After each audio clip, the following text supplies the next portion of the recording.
Continuamos y nos vamos a acercar ahora hasta el concello de Carballeda. ¿Qué tal? Muy buenas. Saludamos a su alcalde. Hola, Milia. Buenos días. ¿Cómo estamos, Milia? ¿Todo en orden? Ben, todo en orden. Con este calorcillo, todo en orden. Sin problema ningún. Calorciño. calor, ¿no, Milia? Pues sí. Bueno, pero estamos na época, ben. De momento, pois, non estamos sufrindo ninguna cousa do calor. Temos os manantiales con auga, digamos, estamos ben. Esperemos que esta hora pues empecen a ter as temperaturas normales como temos cada ano, non? Claro. Moi ben. E sempre anima máis, o calor activa a circulación, a xente que ten algún problema, pois tópase tamén mellor, non? Imos a falar da actualidade do Concello de Carballeda de Avia. Neste caso, vos estades moi orgullosos desa aldea de Muimenta. Aparte, tendes aí a cocina comunitaria funcionando. Isto é unha boa nova, non? Por sí, é dicir, nós o que temos que facer, como todos os ayuntamientos de menos de 5.000 habitantes que temos este tipo de aldeas, que se están quedando despobladas, porque nestas aldeas nun tempo pois había moita xente. Esta, por exemplo, de Muimenta, cando viñe para cá, no 77, andaba cerca dos 300 habitantes. Bueno, pois hoxe ten 45, non? E ten pois máis da mitad das casas baleiras que hai na aldea, casas boas, que daquelas casas eran grandes porque había moitos fillos que eran a mão de obra da propia aldea, que ahora pois non, e van quedando pois os maiores solos, e os maiores tamén que envellecen nas nosas aldeas teñen tamén dereito a un envellecemento saludable, non? Entón, todo isto que está facendo na aldea é unha aldea piloto que se pode facer en demais aldeas para atraer xente e ao mesmo tempo que os nosos xubilados pois podan quedar o maior tempo posible na súa aldea cos seus veciños, porque é o que les desesa, non queren ir a unhas residencias, non? Si se manteñen ali, pois fan a súa vida por moito máis saludable, non? Entón, por eso estamos facendo toda esta serie de cousas, non? Supoño que mo dirás tamén, porque outro día puxamos en marcha o que nós chamamos a cociña comunitaria, non? Que esta cociña comunitaria é unha cociña industrial, con todos os o que marca o reglamento, non? E esta cociña comunitaria, para que vale? Bueno, pois nós xa temos construído unha casa, tamén piloto que se pode ver, non estas casas que había antes, como dicía, con 4 habitacións, 2 baños ou incluso 2 cociñas, non. Esta é unha casa que é para os emprendedores que teñen unha boa habitación, un bo baño, un despacho e logo teñen un servicio común entre o outro, digamos, habitante da casa, non? En donde se poden tamén reunir e falar, non?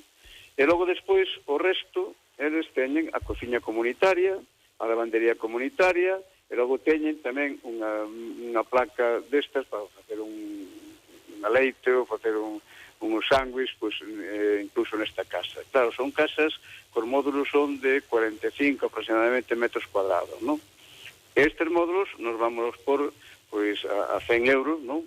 Para que o emprendedor poda vir para ali e logo de gozar destes servicios.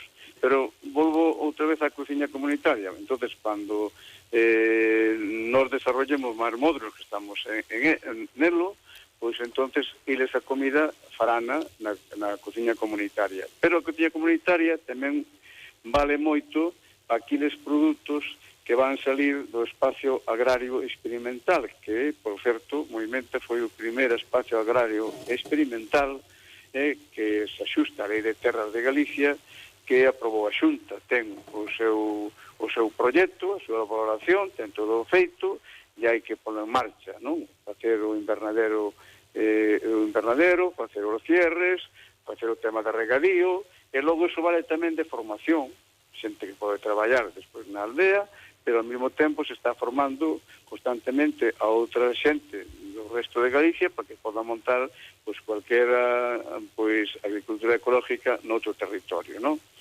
E aí hai tamén unha transformación de produtos, o que se chama produtos de quinta gama, que é para sacarlle valor añadido pois aos tomates ecológicos, facendo salsa de tomate, xudías verdes envasadas, etc. E agora xa nesta cociña comunitaria vamos a empezar tamén a facer, digamos, quinta gama de produtos do porco celta. Porco celta témolo en Senlle, temos unha explotación ali, creo que o ano ten 85, 90 porcos, e aparte de vender a carne, pois tamén quere facer, o señor que leva isto, Martín, pois quere tamén facer produtos transformados, non? Para que o valor añadido tamén lle aumente, non? E que quere facer patés, quere facer caldos, estamos todos falando de porco celta. Pratos xa cociñados, pois o mellor de lomo, e que logo despois isto é meter no microondas ou quentar e dispostos para comer, non? E isto xa vai empezar a facer, pois tan pronto nós ahora homologuemos, teñamos un NIF, un produto sanitario, para poder facer todo isto nesta cociña. Estamos xa facendo, digamos, os trámites, non? E logo, ademais, en cuanto non teñamos emprendedores que podan cociñar ali, tamén vamos a aproveitar esta cociña, bueno, pois para que a xente maior, digamos, os que están con dependencia e teñen problemas, pois, que a comida, ou poderlle tamén suministrar unha comida con arreglo, pois, as súas enfermedades que teña e nos marque, pois, as médicas do Centro de Salud de Carballeda de Avia. Pois é unha cousa máis que estamos a facer, non? E logo, pois, o que dicía antes, o que nós pretendemos é que a xente maior de Moimenta, que hoxe pois hai 45 personas daquelas 300 que había, non, pois poda estar o máximo tempo posible na súa casa e disfrutar, non? Entón tamén pois queremos facerlle a vida tamén agradable a esta xente, non?